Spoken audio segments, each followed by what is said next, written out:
यो ठुलो हो यतापट्टिको सानो ठुलो सानो हुन्छ यो साइजमा यही फरक हुन्छ है अनि त्यही हो निडल टुटेको भनेपछि हाम्रो यताको यो हैन यो निडल यहाँनिर निडल टुटेको छ हाम्रो खास गरी निडल चाहिँ कहाँ टुट्छ भने जस्तै टुटेको निडल कहाँ छ उट्यो हाम्रो टुटेको भनेको खयासी टुप्पो टुट्ने या चाहिँ यो टुट्ने गर्छ है हैन यो तलको भाग र माथिको हैन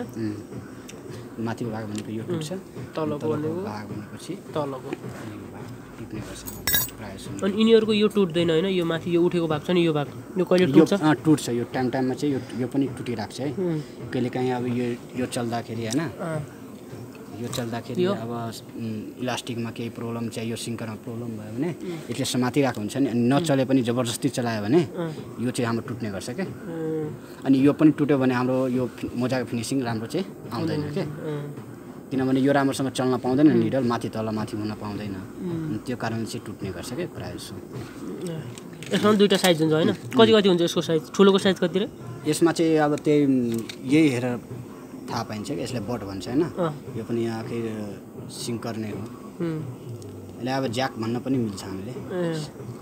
निडलको सिङ्कर चाहे ज्याक जेसुकै भन्न मिल्छ निडल चाहिँ दुई टाइपको हुन्छ यसमा मसिनमा एउटा चाहिँ यो 4 नम्बरको बट चाहिँ सानो हुन्छ हैन अनि 2 नम्बरको चाहिँ ठुलो हुन्छ हैन अनि यो चाहिँ 2 नम्बरको भयो हाम्रो 2 नम्बरको यसको चाहिँ यो माथिको बट चाहिँ ठुलो हुन्छ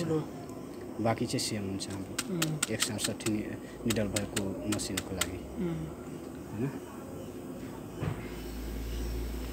अब यो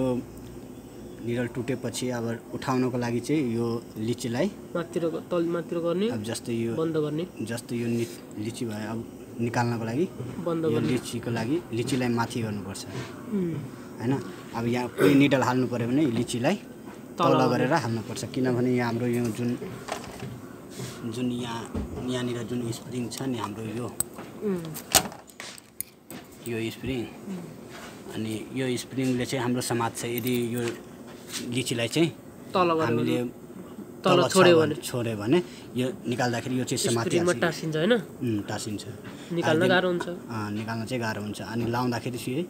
लिचीलाई तलै गरेर राख्नुपर्छ किनभने यहाँबाट ठिराउँदाखेरि यसले समात्दैन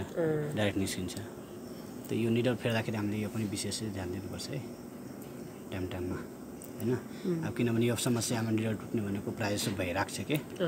हैन त्यही भएर